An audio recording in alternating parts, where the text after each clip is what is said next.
Hey, hi everyone. Very good evening. Thanks, Amar.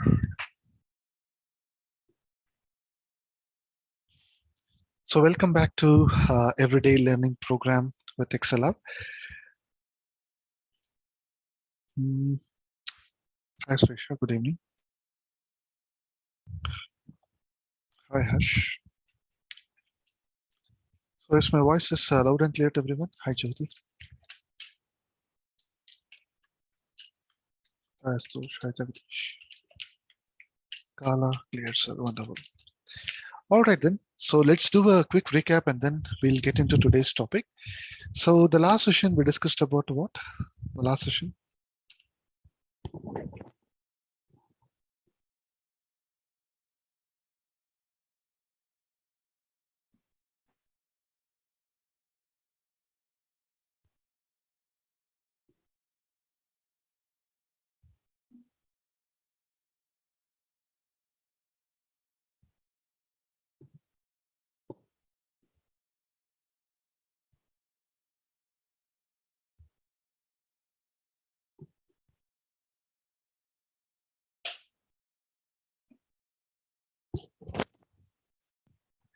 So, statistics, yes. Sample versus population, right, Anil? Importance of sample, domain knowledge is important, mean, median, and mode. Jyoti, normal distribution, skewness, kurtosis, right? Aditi, population sample, EDA, right? Okay, empirical rule, fine. Great, everyone. So that's what we have covered in the last session. So we went into the statistics. So statistics is all about. I wanted to make a decision now. For that, I'm just looking into the center tendency, measures of dispersion, normal distribution, skewness, and kurtosis. So in today's session, we are going to continue the same thing, statistics part 2. So within statistics, we are going to spend today, that's what we had a plan. So today we are going to get into it, statistics session 2, we are going to understand it. How exactly the statistics is used to make a decision now. That's what we are going to look into it today. So let's get started now. So you can, now I'm just getting into it. But before that, let me do a recap.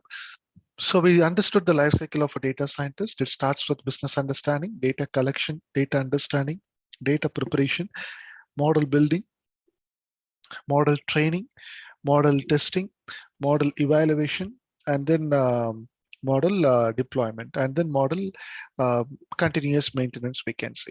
So after that, we discussed about different IDEs and we started working on Jupyter Notebook, Python programming part. We worked on 2 days and then we understood the purpose of libraries and then we worked on Pandas library for 2 days.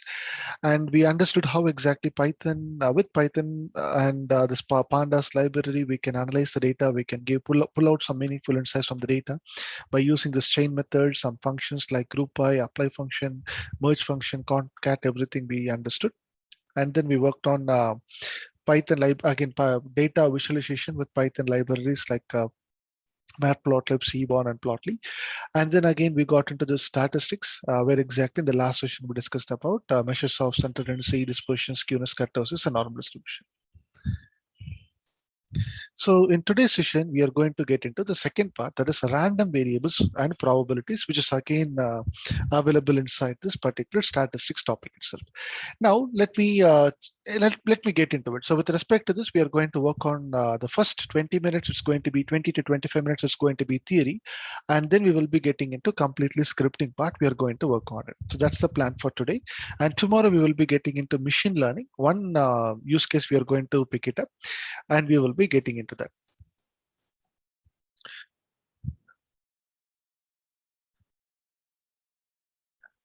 So just give me 1 minute, everyone. Just give me a minute.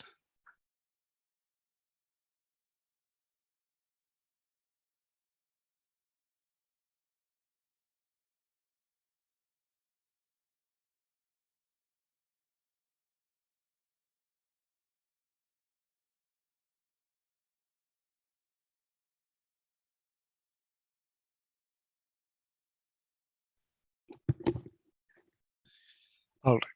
So random variable and probabilities. So even you can find this material that I'm going to share in your today's section dashboard. So random variables and probabilities. Now, before I share the screen, let us try to understand why we are studying this particular topic. Now, any random variable is nothing but anything which is changing with respect to time. I say it is a random variable. For example, our human emotions, right? So our human emotions changes with respect to time. Now, let's say now Pooja is happy after 2 days, or after attending the session after 20 days, she's not pretty happy with that. So sad or getting angry. So with respect to time, anything if it is changing, we call it as a random variable. So now let's say Vaibhav did not get into some relationship. Now Vaibhav is getting into some relationship. Now again, before getting into relationship, the monthly expense is 5,000. After getting into relationship, the monthly expense is doubled, 10,000. So again, the expenses what we are spending itself a random variable. Now again, within this particular random variable, we are having two broader divisions. One is discrete random variable and continuous random variable. Now, what is this discrete random variable? And before that, what is the can you just give me an example of discrete data? Discrete data, for example, here I'm able to see number of participants, right? So number of participants attending the session, let's say now it is 77. Maybe at 8:30, but at the time of attendance link, I could see I would observe 50 plus 70 plus participants here, just for the sake of attendance, so joining in and going out.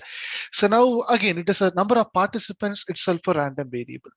So that is what the point here. So anything which is changing with respect to time, we call it as a random variable, and particularly this participants number, it's a discrete random variable because it is not having any units. It is just a countable one.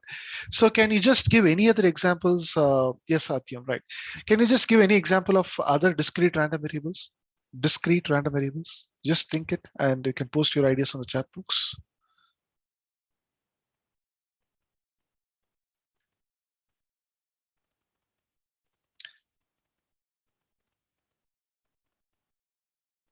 Flavors, colors of ice cream. Okay. Number of switchboard in a house, right? Number of children a person can have. Right examples, Risha. Traffic jam. Yeah. Traffic jam, yes, it's a random variable. Number of cars a person owns. Wonderful, Julie. Age. Age of a person, is it a discrete random variable? Think once, Renuka. Right, Emily. Correct. Correct. Yes, you're right, Emily.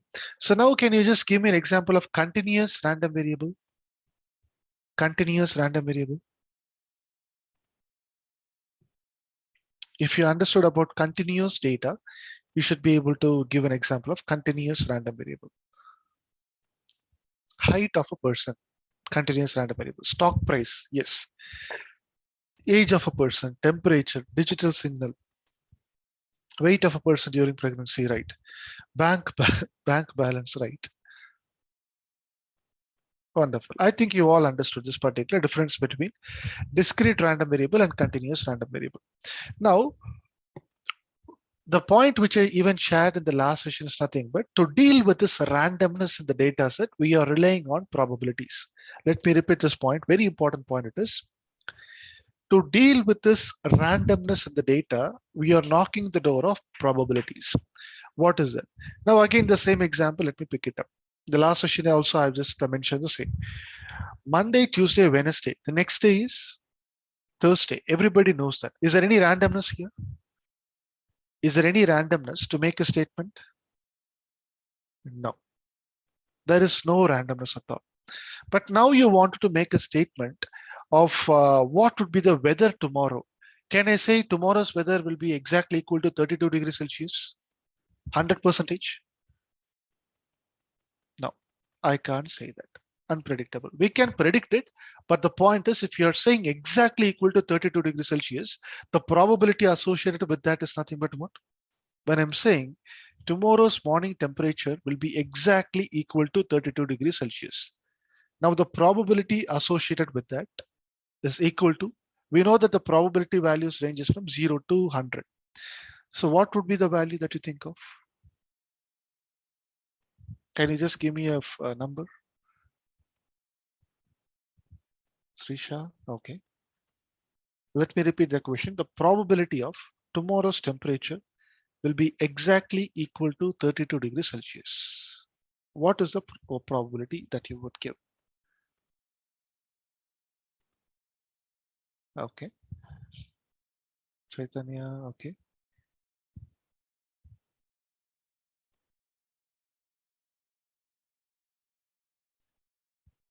All right. I think you're all thinking. So whenever we are speaking about this randomness, this weather report or weather climate is a randomness. We can't 100% say 30 degrees Celsius. So if I'm saying it, the probability associated with that is nothing but zero. Why? Because it is, we can't 100% say that it will be 30 degrees Celsius. Maybe we can say that we can give a range that tomorrow's weather will be between 30 to 35 in the morning, and with 95% or 98 percentage probability, I can say that in that way, you can give a range and you can just give a statement probabilities. So here the problem is nothing but we are dealing with a randomness. So whenever there is a randomness in the data, we are relying on probabilities. Got my point? For example, we are purchasing one mobile phone. Let's say I'm just coming up with one predictive maintenance system or algorithm which I'm inserting into your mobile phone. And this is saying that, hey, your battery is going to die, or let's say your mobile phone is going to die in another 24 hours or 48 hours. So based on the usage, whatever you're using, it is understanding the patterns and it is giving an early prediction to you. So accordingly, you can take your decision. Now, when this is going to get failed, it is completely a random variable, right? So in next 24 hours. So this is not going to say immediately it is going to die. No. So this is going to say next 24 hours it may die, or in next 5 hours it may die. Again, it is nothing but anytime it can die. It is nothing like next for 5 hours exactly it will die. No. So it can happen in any time. So we have to go for some fixes. So that's what the point over here. So random, to deal with this randomness in the data, we are relying on probabilities. Able to get my point?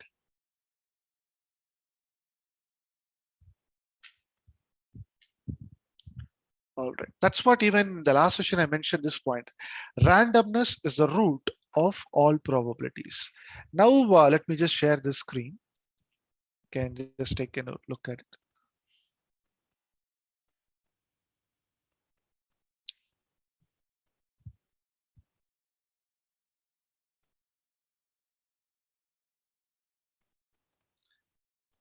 Yes.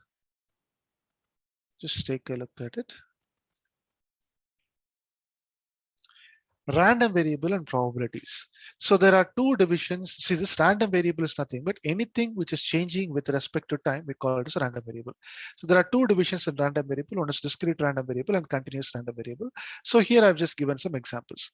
Now, why we need to rely on probability distribution? In order to understand the randomness of the data, we are getting into probability distribution. One major point to remember is nothing but randomness in the data is the root of probabilities. If there is no randomness, there is no need of probabilities also.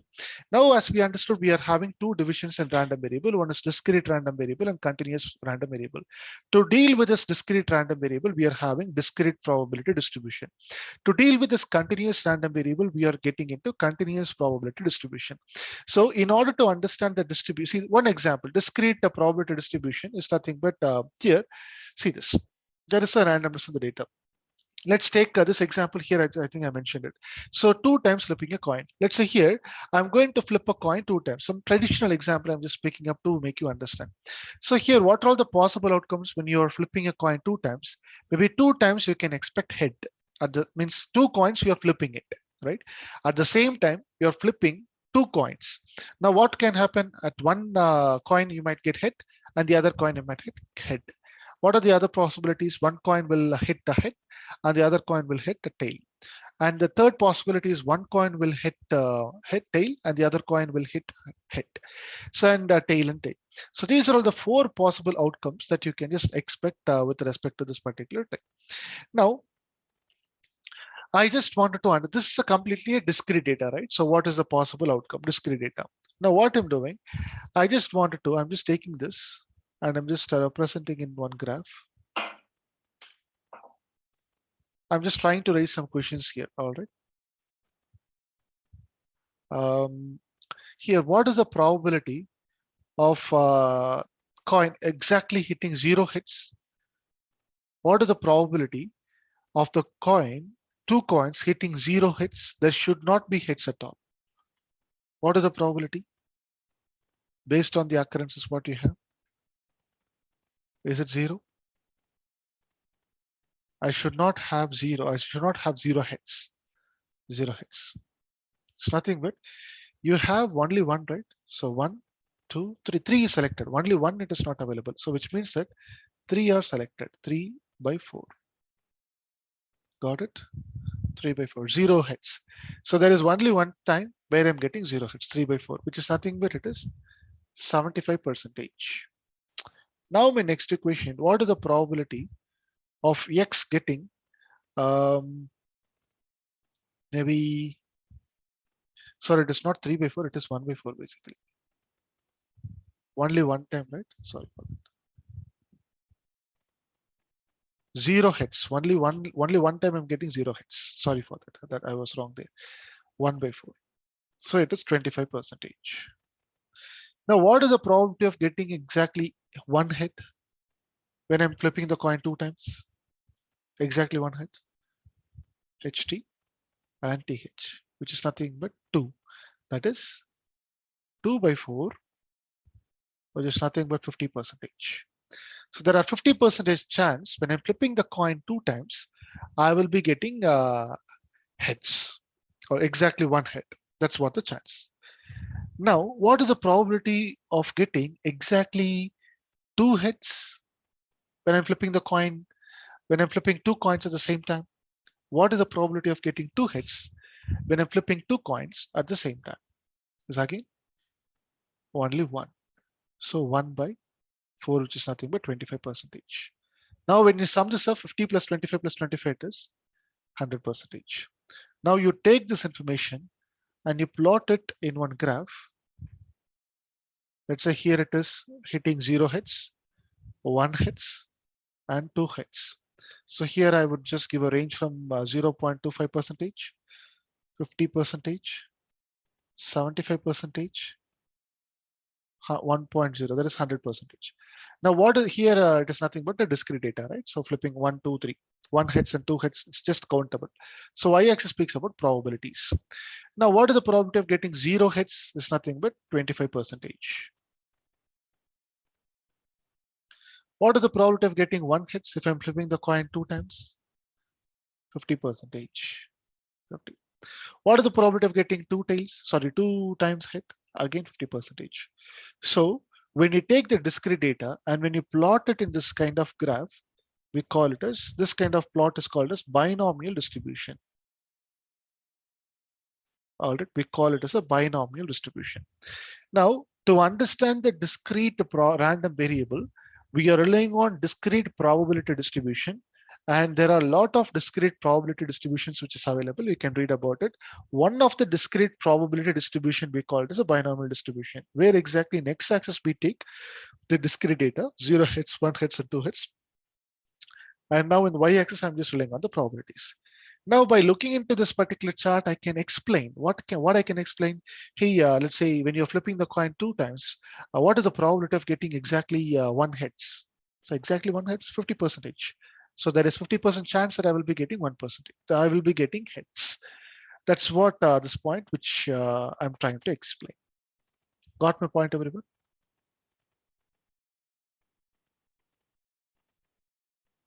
Jyoti, yes. Rush. Julie, Srisha, Supriya. All right. Let me give another example also. See this. Let me take one in x-axis. In x-axis, I just wanted to take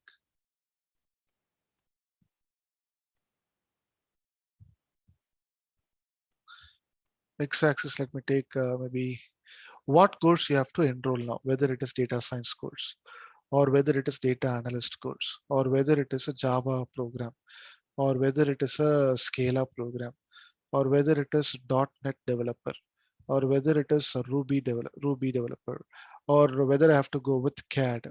some other courses you have.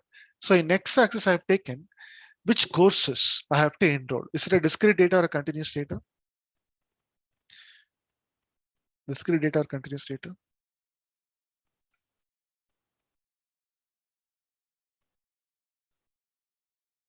Is it continuous, Anand? How it is continuous? Once think on it. I think others are right. So then is Risha, Hush, all right. It is discrete, right? It is just a names. The data sign, does it having any units? Can you segregate it? No. All right, great, Malati. Fine. So you're taking, the question is nothing but, again, the point, keep the base this. That is, which course I have to enroll now? Maybe post completion of this B degree or whatever, which course I have to enroll now?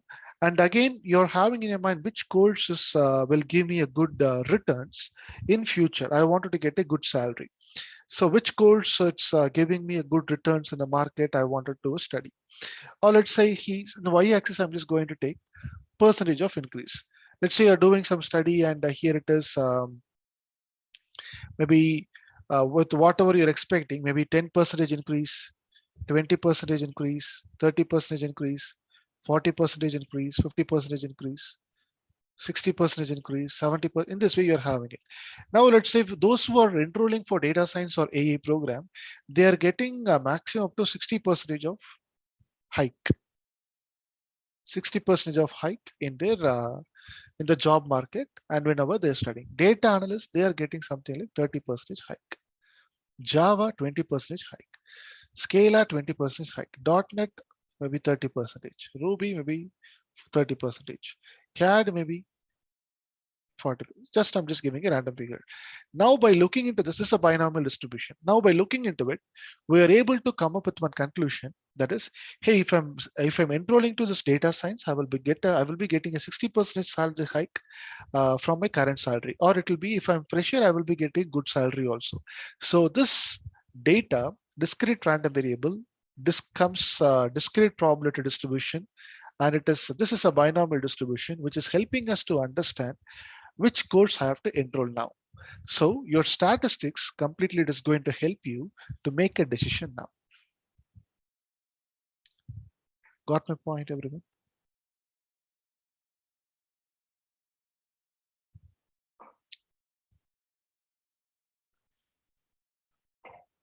Isn't binomial distribution is only for events that have two discrete outcomes?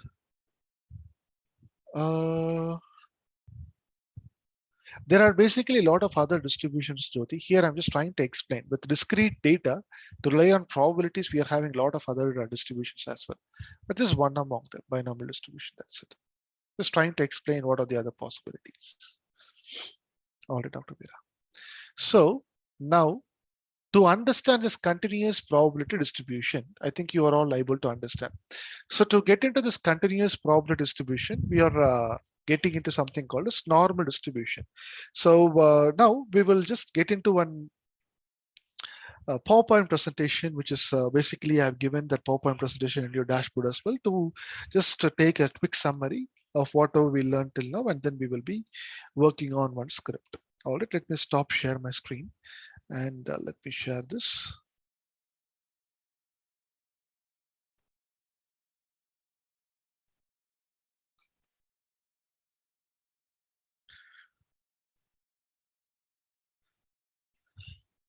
All right, hope my screen is visible. See this is nothing but random variable and probabilities. So here I'm just trying to touch only the necessary things. Discrete random variable we have, and continuous random variable we have. And then there are probability distribution, continuous probability distribution, and discrete probability distribution. We do have it. And probability distribution is nothing but the sum of all the probabilities should be 1. That is nothing but 25% we calculated, 50% plus 25%. The sum of all probabilities nothing but what? It is 1. And each value has a probability between 0 and 1. Because 0 and 1 is nothing but 0.25, 0.50. That's what the probability range is. All right. Now, if you see this particular example, now a binomial distribution, that is to understand discrete random variable, I said that we are getting into binomial distribution. Now, a binomial random variable is the number of successes. You can take it in. See this. The probability distribution of a binomial random variable is called binomial distribution. Suppose the traditional example. Suppose we flip a coin and we count the number of heads. So if you see 0 heads is nothing but 1 by 4. 1 heads is nothing but 1 by 2. 2 heads is nothing but 1 by 4. So now something we have already done by looking into this graph, we are able to come to one conclusion. Right. Now, probability calculation for a discrete probability distribution. Now just take a complete look at it. So here, this is one case. So how exactly, let me see how exactly you're able to answer this.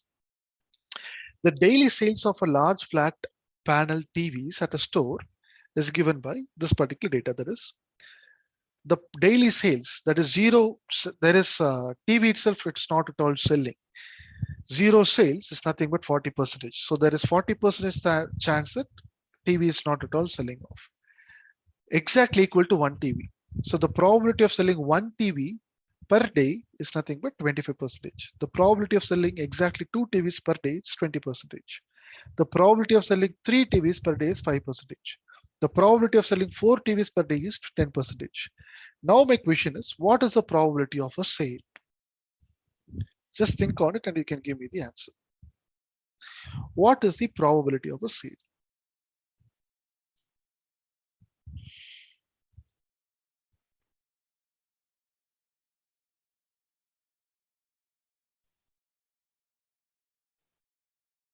What is the probability of a sale? Oh, great, Jyoti. Trisha, perfect.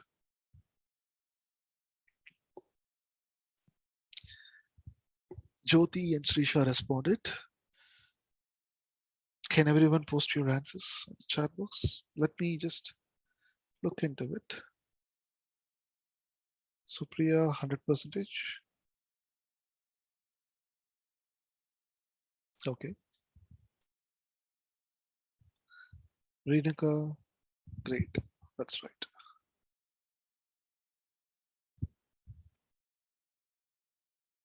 All right. I think you're all thinking on it. See this. The question is, what is the probability of a sale? Which means that at least one TV need to be sold out, right? So here, if we are able to see, probability of selling zero TVs is 40%. Yes, Jyoti, perfect. So probability of selling zero TVs is 40%. And the probability, if the zero TVs, if it is for probability, zero TV selling is if it is 40% probability, then 1 minus 40% is 60%. Got it? Yes, Supriya. Great, Harsh. Even you can just add it, right? This one. Probability of selling one TV is 25 plus 20 is 45, 50, and 60. If you want, you can calculate it. But if you are thinking logically, this one line is more than sufficient. Probability of selling zero TVs, if it is 40, then probability of a sale is nothing but 60%. Got my point, everyone?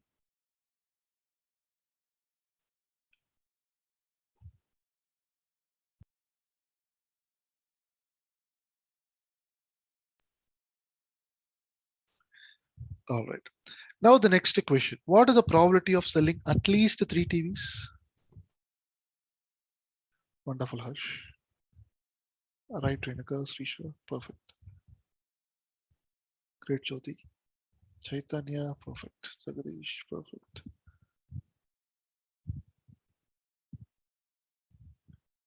Malati, is it 5? One, check it out. At least. The point is at least. If it is at least 3, probability of selling 3 and more than 3. So here, if you see with respect to the data, the probability of selling 3 TVs is 5%. 3 and more than 3. So 4 TVs, that's what given in the data. So 0.05 plus 10% is nothing but what? 15%. So the probability of selling at least 3 TVs is 15%. Wonderful, Aditi.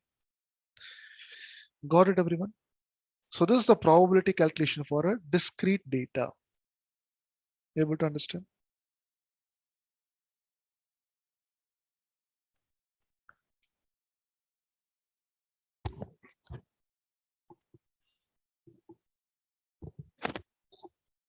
Perfect. Now this is something we know it. All right. Now see this. Now probability calculation for a normal distribution. Now we are going to rely on some, we are going to do some calculations here. So to deal with the statistics related operations, we can do it manually by getting a logbook or so, or we can get the results with the help of scripting as well by using one statistics package. This is which is available in Skype. Basically, whenever we are getting into this 10th standard or 12th standard public examination or any examinations, we need to carry our logbook because we need that probability value, Z table, T table, and what is that confidence interval. In this way, we used to have degrees of freedom. In this way, we do have a lot of things in the logbook. So now all this statistics related thing has been occupied in one library called as SciPy main package. So from the SciPy holds it is nothing but scientific Python. So within the SciPy library, we do have statistics sub package.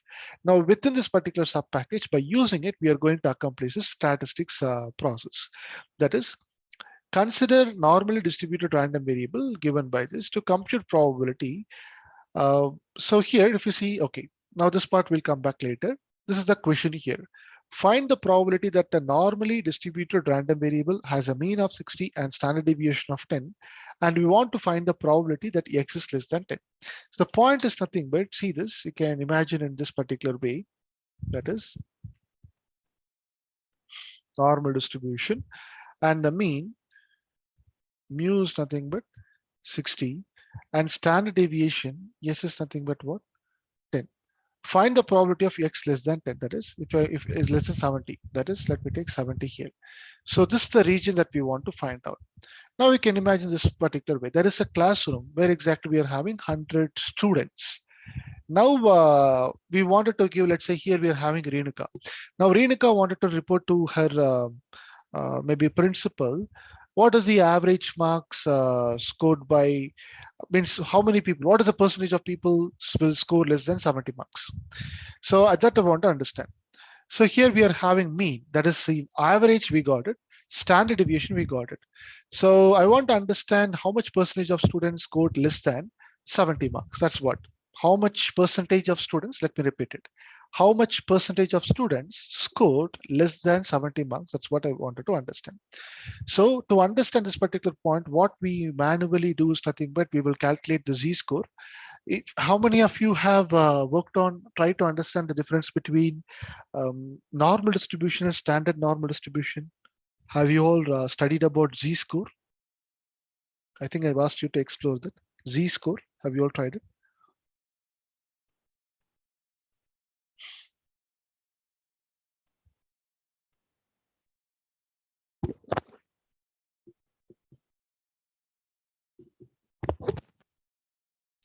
All right, I think nobody tried it. It's okay, fine. So if you want to do it manually, what we do, x minus mu, there is one Z-score equation. With respect to Z-score equation, x minus mu divided by sigma, x is nothing but 70, minus mu is 60 divided by 10. So if you solve it, it's nothing but you're getting 10 by 10. That is nothing but 1. That is Z-score is equal to 1. 1. So now what you do is nothing but you take this one and they will be looking into your Z table. Basically, you'll be having Z table and you will be getting that particular value. Now, instead of doing that particular part, what you can do is nothing but you can open up your Jupyter notebook. I'm just opening my Jupyter notebook.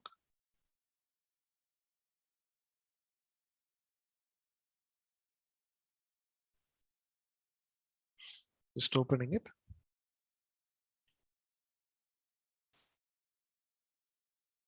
So here, let me open it like new Python 3.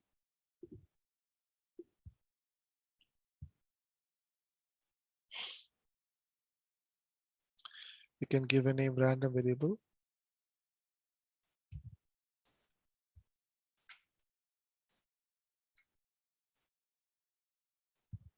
So here what you can do, so here you're able to see from SciPy import stats. Okay, that's what the point. Let me type it out. From SciPy import stats. The SkyPay is a package which will get automatically installed by default itself. So from SkyPay, I imported stats.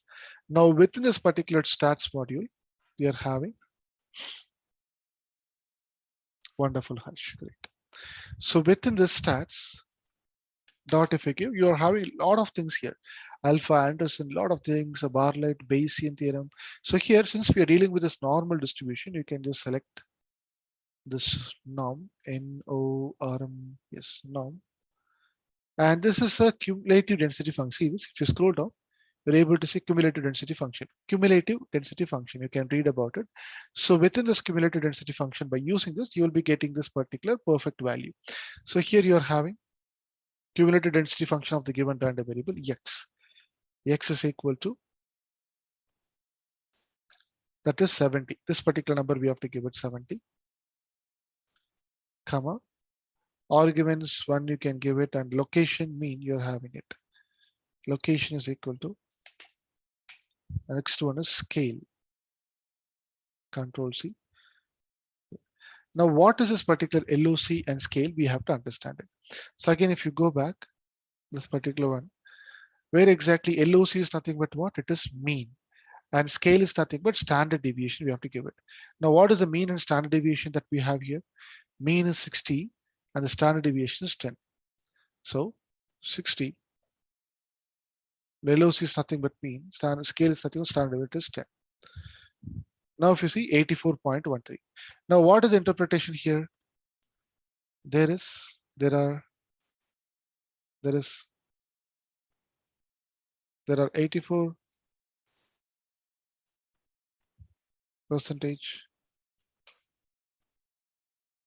of the students scored less than 70 marks. All right, so here the very important point. So there are 84% of the students scored less than 70 marks. Now the straight opposite, because that's what the point here we are mentioning, right? So we want to find the probability that x is less than 70. That's what the point. Now, in case if I want to find the people who scored greater than 40, it's nothing but how we can do it. So the point here, whenever you're going with this particular x70 and everything, it always going to find out the region towards left-hand side. Now, what I wanted to find out the people who scored greater than 70, the right-hand side region I have to find out. So how do I do that is nothing but, so what is the area under the curve? Area under the curve equation, the probability distribution equation, the total area here is nothing but it is 1. So 1 minus, if I'm subtracting the left-hand side region, I will be getting the right-hand side, right? So now 1 minus, I'm just giving the left-hand side region. Now we get it 15.86. So what we can say, there is 16%, there are 16% of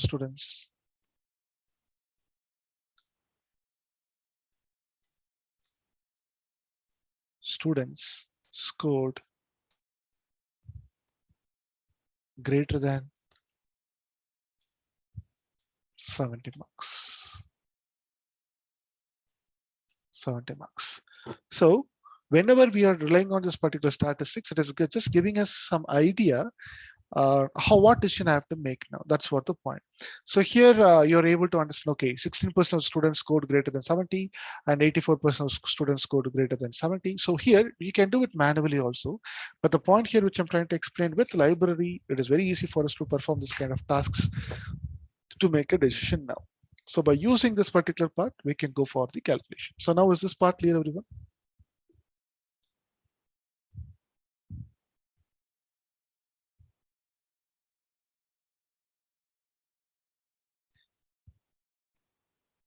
Is this part clear to everyone?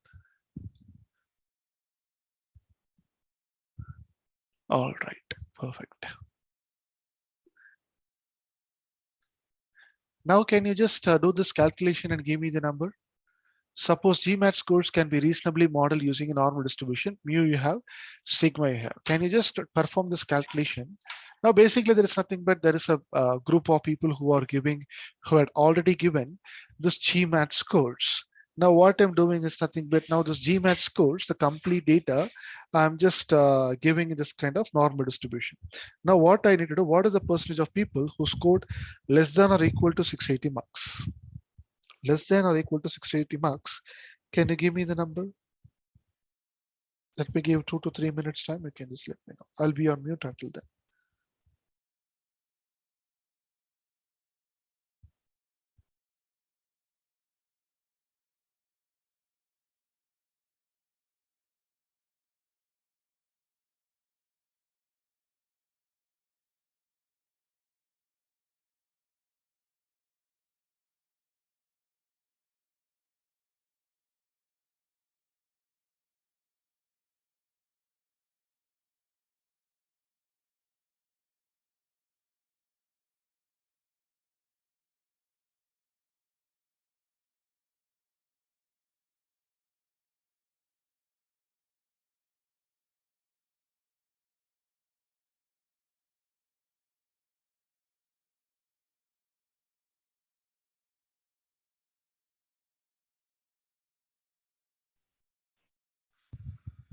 All right. What is the percentage? I think only Jagadish responded. Great, Aditi. Let me give 1 more minute time. You can just post the answer on the chat box.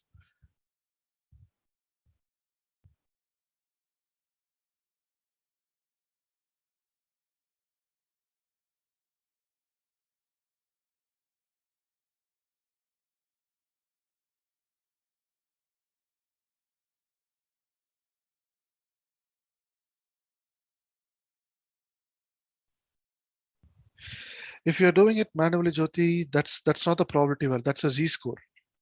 Whatever you have given, that is a z-score. Now take that z-score and look into z-score table. Where exactly you have to find out whatever the value you're getting it, you have to find it manually over there.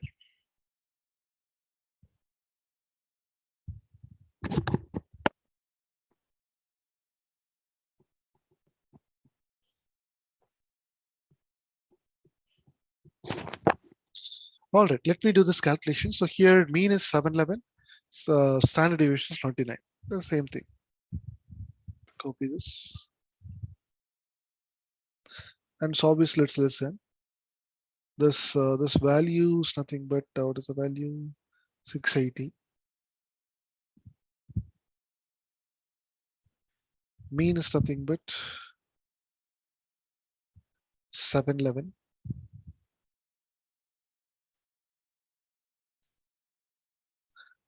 Standard deviation is 29.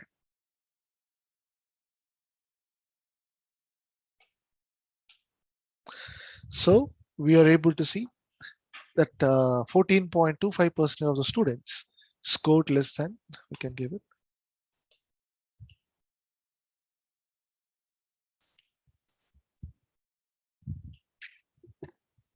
14.25 of the students scored less than 680 marks. All right. So based on your mean and standard deviation, this value will get changed. That is something which we have to focus on. So the next question is nothing but can you do this? See this z-score. If you're calculating it, you will be getting minus 1.06.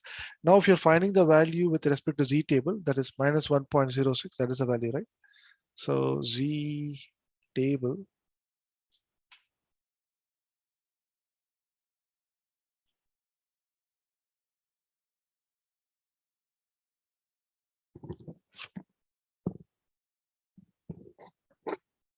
So here, if you look on it, it's 1.06, right? So what is that? My 1.06, right? So let me take a look at it. So minus and plus, that's not a problem. 1.06, 06 is somewhere around. Yeah, how to use ZZ table? 0.8554.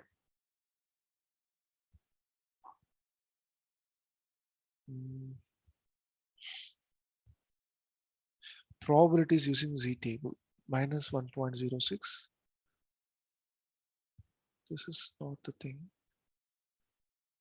Yeah, minus 1.06. See this? Minus 1.06 minus 1.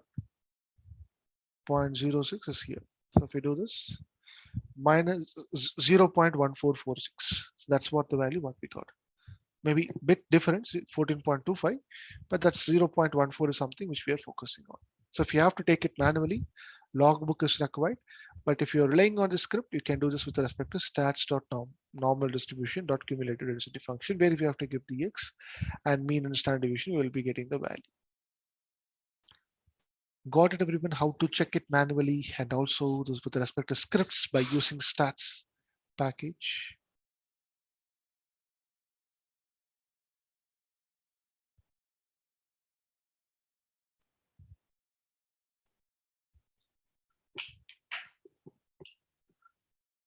All right, perfect.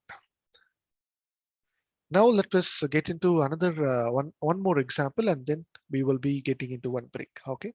So now I want you to do this particular calculation, and you can just give me your answer on the with respect to script I'm expecting.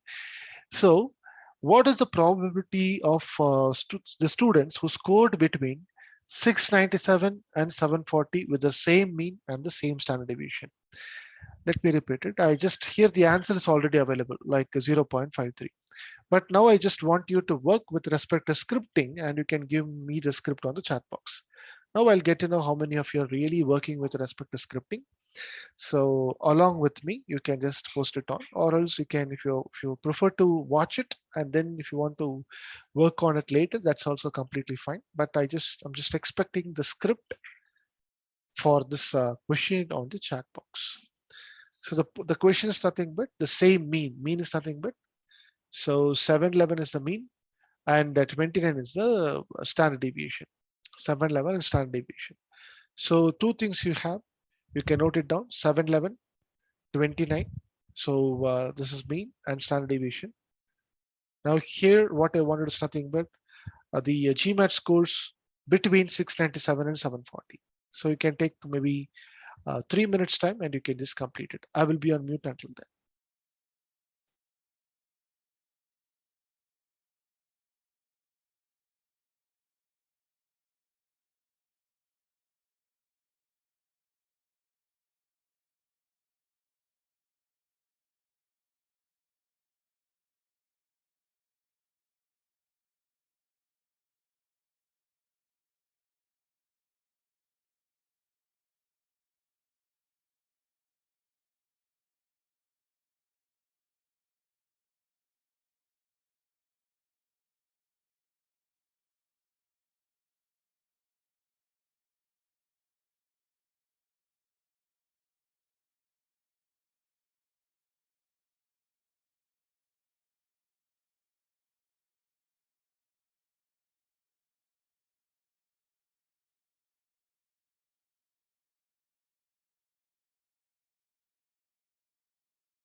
All right.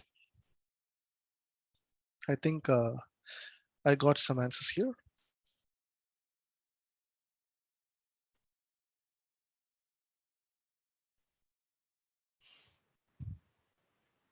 Wonderful.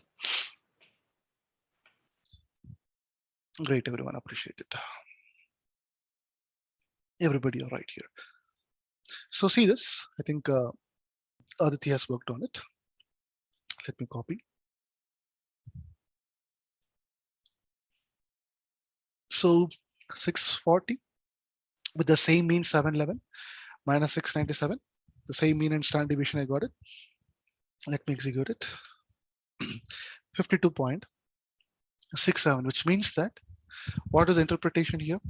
There are, we can say that 53 percentage of the students scored between.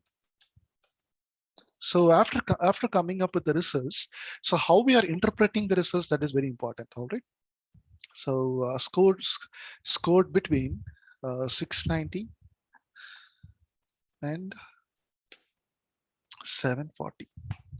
Okay, so this is how we can do. If the data fit is something continuous, we can rely on this normal distribution. We can come up with the results. Now we will take a short break, and post break, I think the time is 8 o'clock. And post break, we will come back and we will be working on one particular problem statement, where exactly that is a stock price. So basically I will be showing that scripts with you all. So just let me know if the script, if it is understandable or not. So now if you have practiced the scripts, whatever we worked on till now, that script, it should be understandable. Okay, now I will combine all this statistics and all the data visualization that we have learned, and together I will be giving that particular script to you. Now let's take a quick break, maybe 5 minutes we can take it, and then we will just come back and we will understand what is the stock price is all about. So how the statistics is going to help the stock price prediction, where we can apply these probabilities with this statistics, how it is going to help, that we will be learning. All right. So till now, is this clear? What do you think? Till now, random variable and probabilities, why it is needed and everything.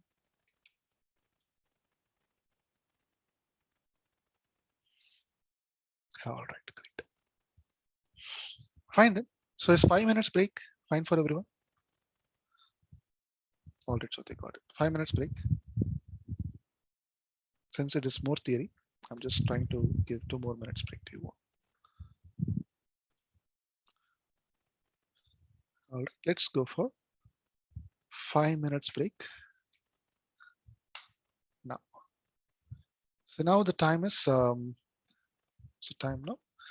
is 8:02. We will resume at 8:07. Let's go for a break.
Hi everyone, it's all back from break.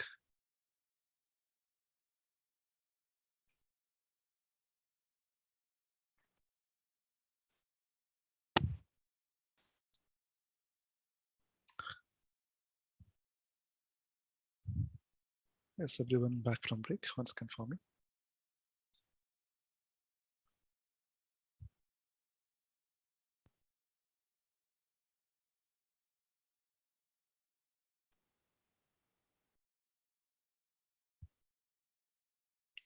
Yes or no? Can you all once confirm me? I didn't get any response yet.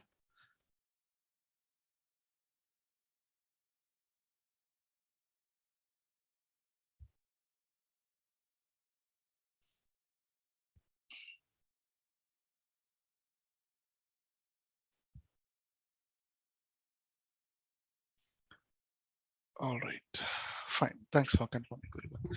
So because we are discussing about this random variables and probabilities, and we understood what is this random variable, what are all the different divisions within this, that is discrete random variable, continuous random variable, and why we have to rely on probability distributions, because due to the randomness, to make a prediction or to make a decision, we need some probabilities associated with the random variables.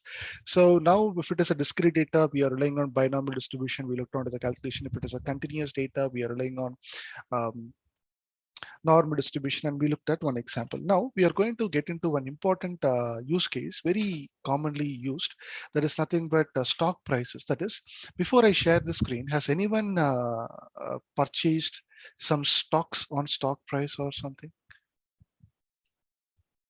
Anyone tried it? Or you have some sort of experience in stock price?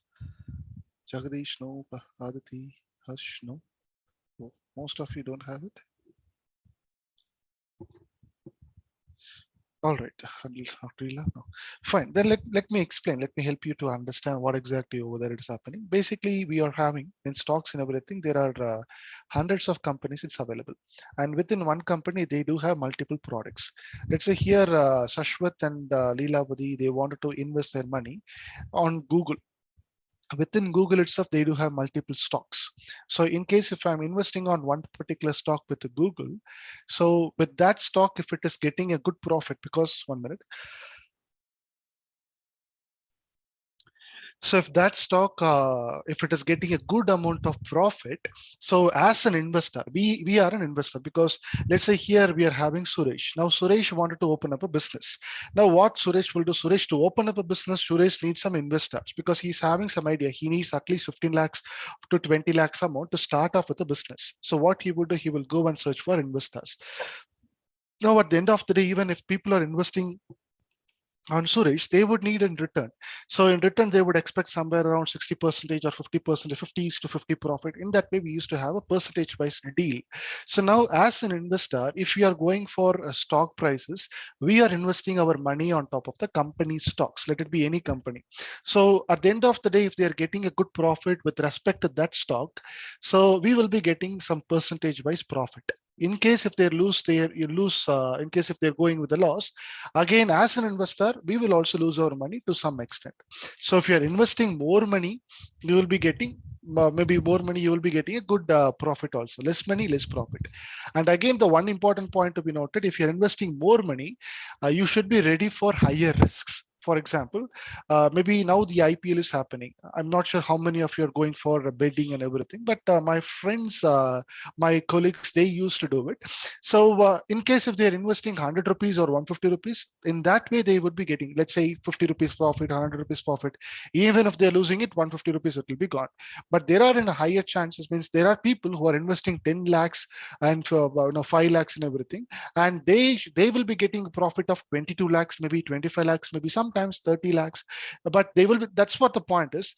So if you're investing higher money, you should be ready, you will be getting good amount of profit, and also your mindset should be ready to lose money also, because there is a higher risk. So higher money, higher risk. If you invest higher, if you invest higher amount.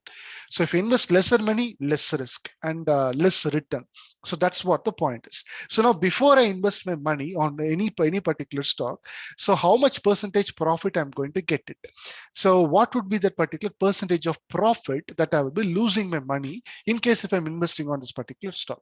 So in this way, can come up with kind of some statistical questions on the data and we can do that analysis. So for our study, what we are going to pick up, we have taken scrapped the data from one website called as BSE, Bombay Stock Exchange, and we got two data set in our hands. Scrapping is nothing but we can get into their website and we can extract the data scrap the data from their website itself if it is allowed to. So by using some Python based libraries like beautiful soup library, we have selenium library. In this way we are having different libraries. So that comes a separate topic called web scrapping. Note it down, maybe later you can explore that. But here the point is we have scrapped the data and the data is already given to us. Now let me just get into this. See this. This is my particular data. Where exactly? So to understand normal distribution and its application, let us use daily returns of stocks traded in BS. Basically, there are two types of trading will happen. One is daily trading and the other one is monthly trading. So daily trading is nothing but if I'm just investing my money now, what is the close price today evening? So that's what you have to predict it. So here we are going to use daily returns of a stocks traded in Bombay Stock Exchange.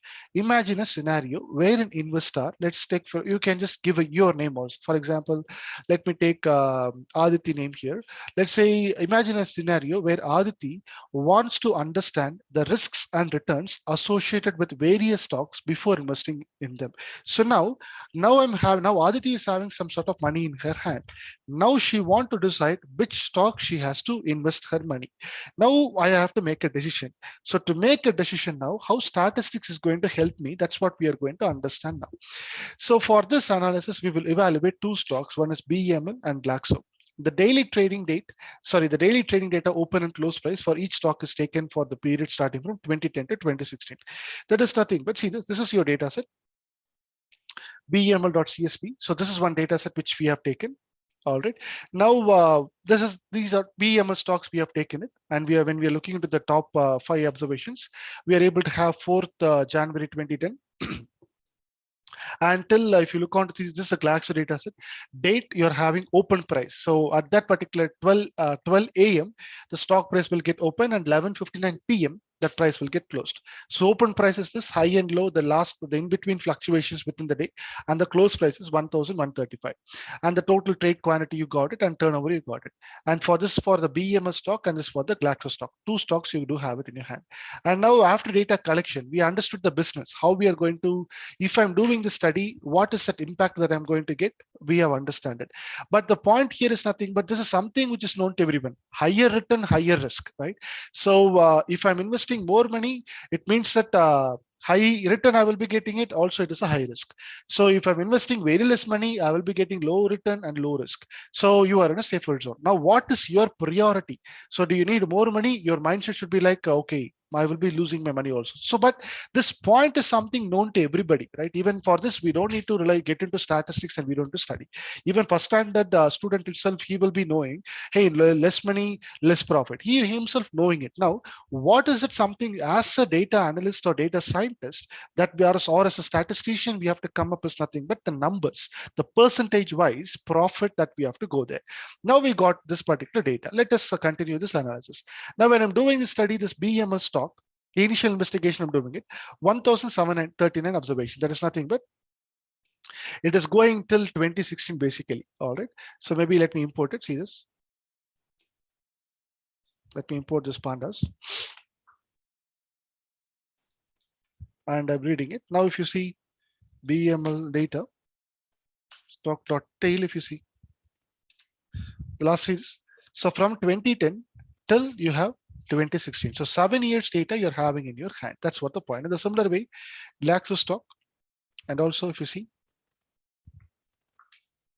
Glaxo stock dot tail. So from 2010 to 2016, you got it. Now, after business understanding, data collection, Third step is data understanding. So in data understanding, the very first part, what we do, initial investigation. What is the total shape? So we are having 1,739 observation across 8 features, and even the Glaxo stock also remains the same. Data preparation. Data preparation is nothing but, see this, removal of unwanted columns, trying to go for data type conversion, everything you do in data preparation. Now, this is nothing but what, data filtration. I think by using double square bracket, we can do it. Now I'm just focused on only the close price, because if I'm just ready to look onto the close price, how it is fluctuating. Now the close price is something we have to predict it. What is the close price? Based on that, you will be getting the profit. So now out of all the data, what I'm doing, I'm just filtering only date and close. So that is was sufficient for me. Now I'm just taking it and I'm storing into BML data. Again, I'm just taking it from data Glaxo. I'm just storing it here over here. Now what I'm doing, let's continue our analysis. Now I just wanted to check again in the third step itself, I'm just doing it, data preparation. Is there any null values or not? So there is basically no null values. But again, if you see the date object, the data type of date is nothing but it is an object data type. But if it is a date column, it should be in which data type?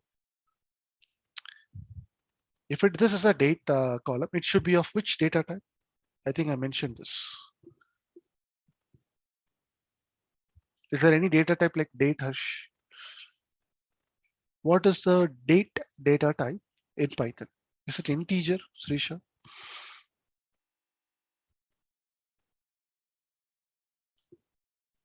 Is it string or float, Dr. Leela? Really? I think nobody have worked on the task.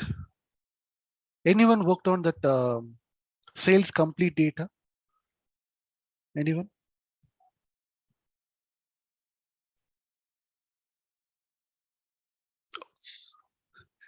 Sad to know nobody worked on it.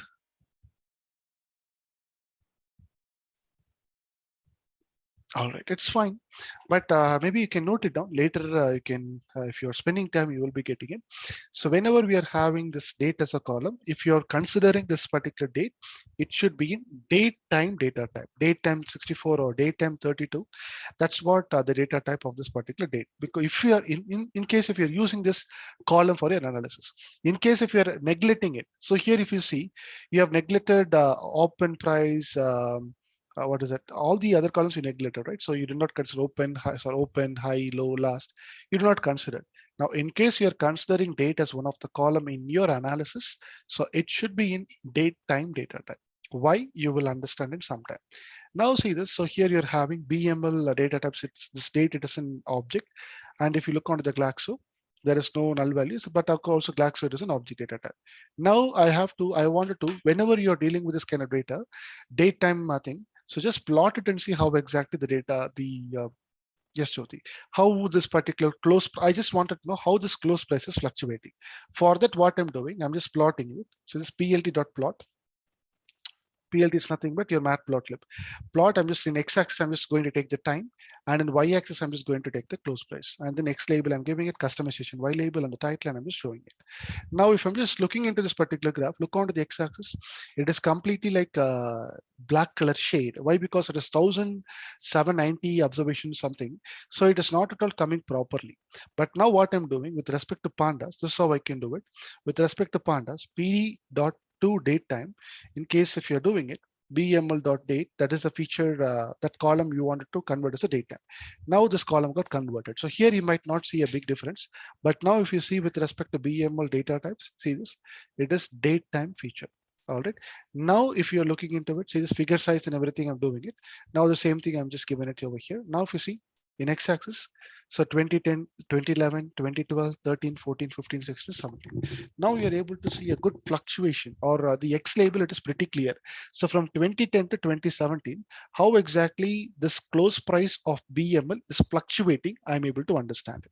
Called it, and from how 1,200 it started and it went down to 200, and then it is again after 2013 this is close price is increasing, and that's what the fluctuation here. So now I wanted to do it for this Glaxo stock date also. I have to do it. Great, Jyoti. So now I'm just doing it for Glaxo. I'm just creating a new column here, or in the same column itself, I'm doing it. This Glaxo data type, I'm converting it. Again, when I'm plotting it, see this over the period of 2010 to 2017, how exactly the close price is fluctuating with respect to Glaxo, I'm able to see. But here, if you look onto it, close price of Glaxo stock is pretty high, right? 1,500 to it is ranging from 3,500. But here, with respect to close price, I'm not wanted to go because I wanted to know the percentage of profit or loss. So what is the percentage of profit or loss? It's nothing but, see this, let me just stop sharing my screen and you can focus on my I know my explanation. So here, let's say here I'm able to have maybe Justina Michael. Let's say Justina is here. Now let's say Justina is running one shop and Monday she got a profit of 10,000. And Tuesday she got a profit of let's say uh, 15,000. Now I'm concerned about the percentage of profit or percentage of gain, we can say. How we can calculate it, the percentage of gain, by using one mathematical formula. What is the mathematical formula? So close price of today, that is 15,000, minus close price of yesterday, that is nothing but 10,000, divided by close price of yesterday. So if you are solving this, see this, there is a mathematical equation here. Yes. So gain can be calculated by close price of today. What is the close price of today? 10,000 minus close price of yesterday. It is nothing but, sorry, today's price is 15,000. 15,000 minus close price of yesterday is 10,000 divided by close price of yesterday is 10,000. Now, if you're doing it, 15,000 divided by minus 10,000, it is 10,000. 10,000 divided by 10,000, it is maybe in that kind of, sorry, 5,000. 15,000, 5,000, you'll be getting the numerator. So 5,000 divided by 10,000. In this way, you'll be doing some calculation and you will be getting some sort of figure, 0.50 or some profit you will be getting it. In case if you, there are chances that you will go for a loss also when you're going for a daily comparison. So yesterday's price is 10,000. So, sorry, profit is 10,000 and today's profit is 5,000. Now what will happen? Is it profit or loss compared to yesterday and today? Is it profit or loss? Profit or loss? Gain can be negative. Yes, gain will be negative. That is loss. Wonderful. That's what the same thing here I wanted to perform. So here I'm just looking onto the gain. I just wanted to calculate the gain based on this particular close price. So because daily I wanted to calculate what is the percentage of gain for that 16 years of time period I wanted to get. Because if you look onto the units of close price here it ranges from different ranges. See this 1,500 to 3,500. That is the range of this. That is the range of Glaxo. But here if you look onto this BML 200 to 1,400. So the close price is something, amount is less, the price is less, but here the fluctuations are more. But here the price is high because I can't go with the prices.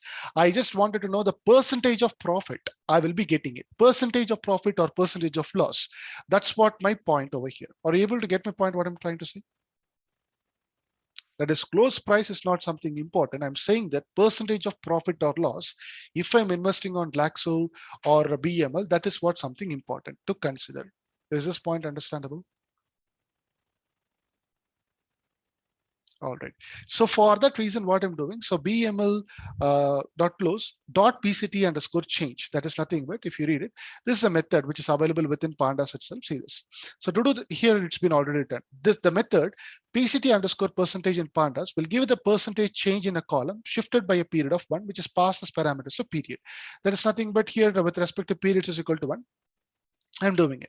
So now I created a new column called gain, but the very first observation itself NAN. Why it is NAN? Why it is NAN? Anyone?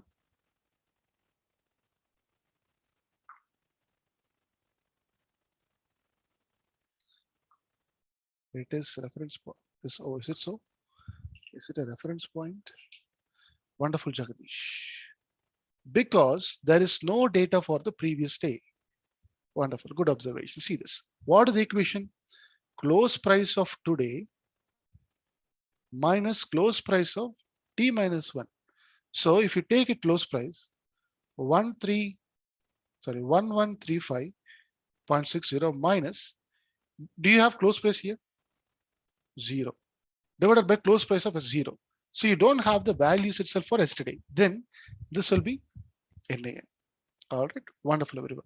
So, but here if you take it, so 1134 minus 1135 divided by 1135. So you'll be getting minus 0.0081. So in this way, you'll be getting a gain percentage, or if it is loss. See this here. So here, compared to yesterday and today, it is a loss. What is the percentage of loss? You'll be getting it.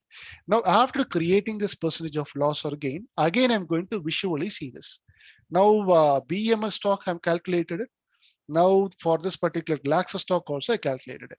All right. Now again, what I'm doing, now again, I'm just taking the gain column and I'm just plotting in this particular graph to see how exactly it goes. Now here, if you see, there is a NAN column, basically. So what I'm doing, I'm just using this drop NA, BML data drop NA. It is a data cleaning exercise. Axis equal to 0. 0 is nothing. If axis equal to 0, what does it mean? If axis is equal to 0, what does it mean?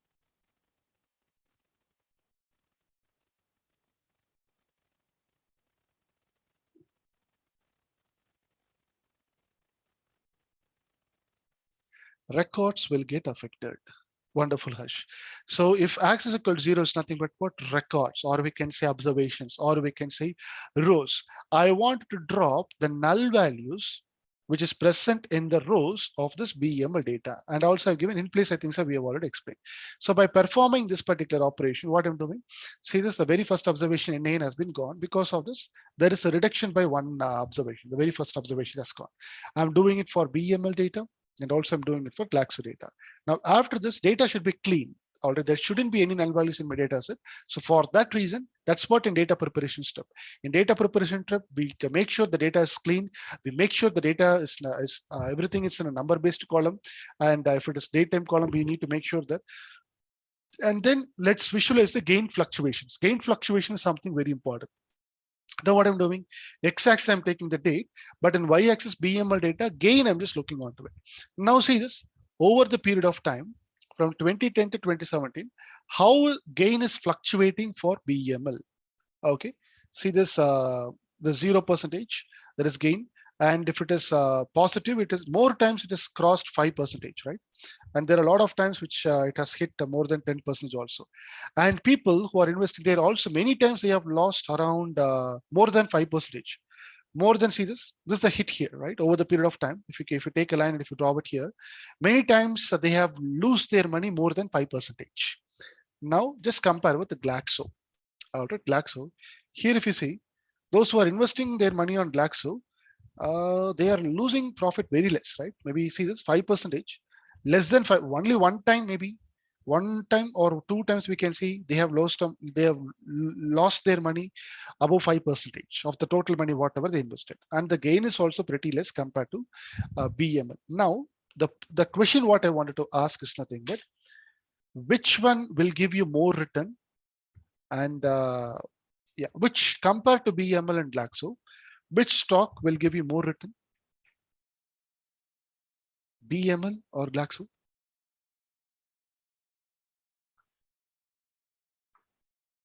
Which stock is more, we can say, more likely to give more return?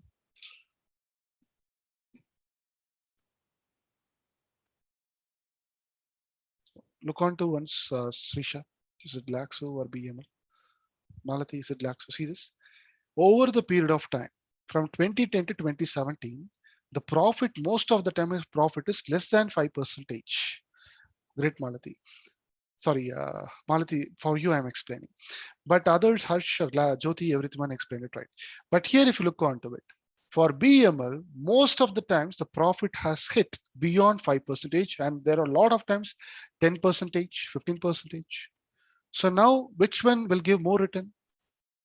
With respect to the profit, money, whatever I'm investing, money, let it be 500 rupees or 200 rupees. That's not my goal. Which one will give me more return based on the amount, whatever I'm investing? BML or Glaxo? BML. All right. All right, fine. Now everybody got it. Now the next question is, which one is more risky to invest? BML or Glaxo? Great, Jyoti. Dr. Leela, Aditi, fine. Rishikesh, Harsh, Jagdish. I think everybody got it. It's again BML. Why? Because more money, more risky. But if I'm investing on Glaxo, I will be losing. I will be getting a profit, maybe very less. I will be, in case if I'm losing my money, it will be again very less, maybe less than 5%, I can say. Now you have to choose which is my priority. Accordingly, you have to decide it. Able to get my point up to this?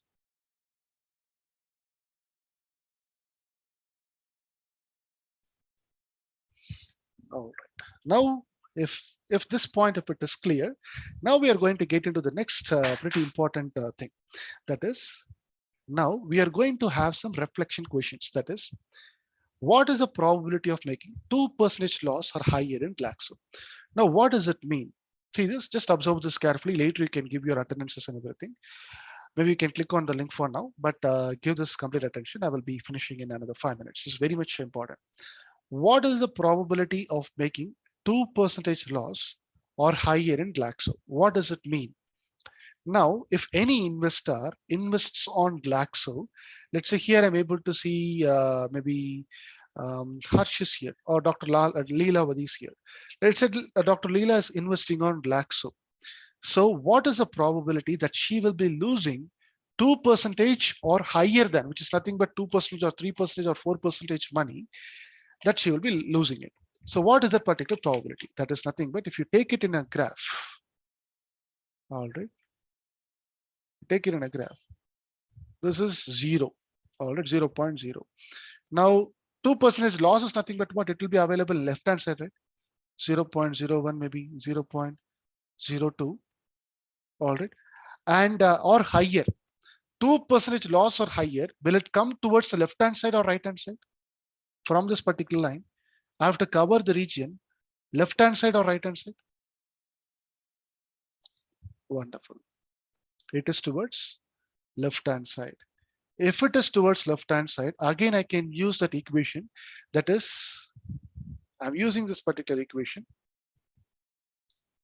that is stats.norm.cdf. Now minus 0. Because it is a loss, that is my x, minus 0.02. Now LOC is nothing but the mean I have to give it. Mean of Glaxo, which I'm just calculated it, is nothing but 0.004. I'm giving it. Now mean, standard deviation of Glaxo is nothing but 0.34.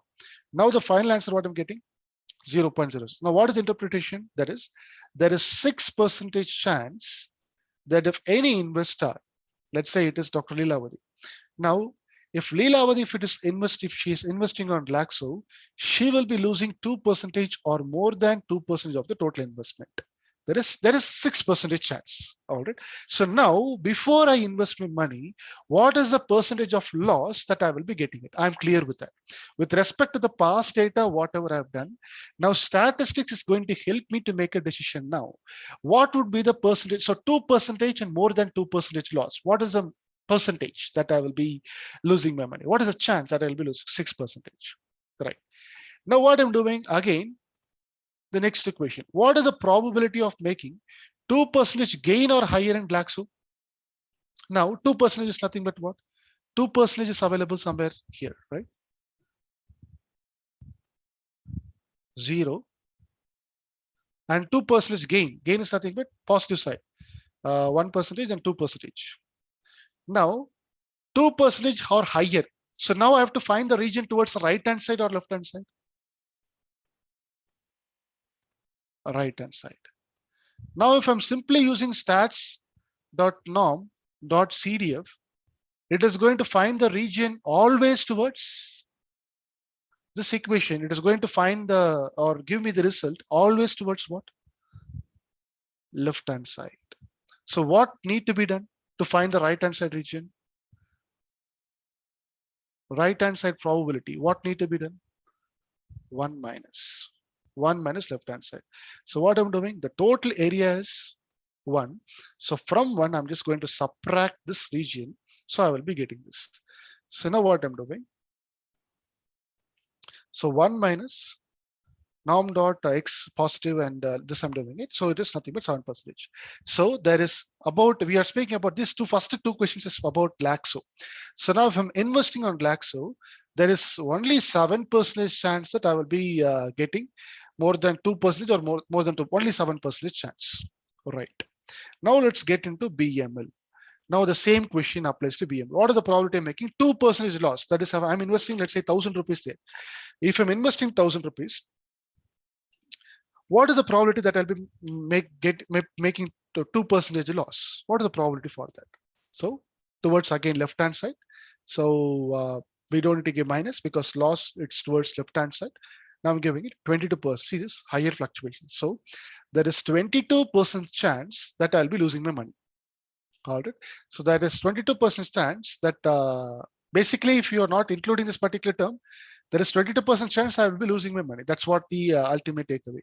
But again, with respect to this particular question, there is 22% chance that if any investor invests on Glaxo, that that person will lose 2% or more than 2, maybe 2% of the money he will be losing, or 3% or 4%, 5%, 6%, up to any number. But the point is losing money, it's 22%. All right. Now let's go for the other side. That is profit. 2% and more than 2% profit. For that, how much probability I have? So now I have to give it between 1 minus. So 1 minus stats.norm dot CDF if I'm giving it, again 22.66. So the same thing. If you're rounding it up, you will be getting 23%. So again, there is 23% chance that I will be getting a profit. So BML higher, even the same point we learned it in the last session. Higher fluctuations, higher risk, right? If it is a high variance in the data set, the prediction, the stability, it will be accordingly, it will be less. The stability, it will be less. But again, since BML is coming up with very high fluctuations in terms of profit, so if you are investing your money, the 2% of profit itself, it is 22%. If you're losing the money, the same probability applies over there. Now again, what is your priority? Accordingly, you have to take a call. And that's the end of descriptive statistics. Got my point, everyone? So at the end of the day, the moral of statistics is nothing but, again, what decision I have to make now. I'm having something in my hand. So to invest my money, I'm having a lot of stocks here. Now, if there are a lot of study with respect to stocks, stock price prediction. That's a different subject. You do have a lot of things to study, but I'm not getting into that. So our goal is nothing but how we can make use of statistics to make a decision now. So for that, we have picked this real-time use case and the business case study. And even before I get into the scripting, the very first point, business understanding. So something with respect to statistics, what we are trying to achieve, not that everything known to everyone. So the same point which I mentioned is nothing but higher money, higher risk. Everybody knows that information. But now we got an understanding, 22% chance that I will be getting my money, 23% chance that I will be losing my money. That percentage wise profit or something, nobody knows. Only with respect to this data's behavior, we got to this particular understanding. So that's what we have to go for. This we are a data-driven person. We are not an intuition-driven person. Day 2, we discussed about human process of learning and machine process of learning. So machine's intelligence can be done in 2 ways. One is rule-based and the other one is data-driven based. Now we are going with the data-driven based, where exactly we are following that life cycle. Business understanding, data collection, data understanding, data preparation, and then we go. So that's what this particular point is. Now, Jagadish, what if a person is daily investing the same amount? If the total gain or loss will be algebraic sum of the gain calculated. Okay, same amount. The total gain or loss will be right, Jagadish. Yes, we can say that.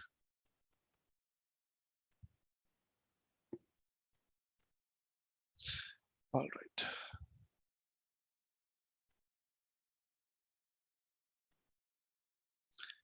Fine. Hope it is clear till now. Any questions? Sure, Aditi. Post the session. By tomorrow, you can find the Jupyter notebook, what I've shared in your dashboard. I will hand over the Jupyter notebook to the team. You can get it from there. In your dashboard with respect to today's date, you will be getting it. All right. Fine then. So that's for today. So we discussed about random variables and probabilities, what is the necessity of this random variable and why we are relying on these probabilities. And then we understood discrete probability distribution, continuous probability distribution. For understanding discrete probability distribution, we are getting into binomial. And for continuous data, we are getting into normal distribution, and we have worked on some use cases. So with that, we are winding up our session now. Hope your attendance link is with you all. You can submit it. You can give maybe anything need to be corrected with respect to the session. You can mention it over there. We can work on it. All right. But hope you're having a good learning till now. Let's be back tomorrow, 7 o'clock, and we can continue our session. All right. Take care, everyone. See you tomorrow, 7. Bye. Bye, Harsh. Bye, Leela.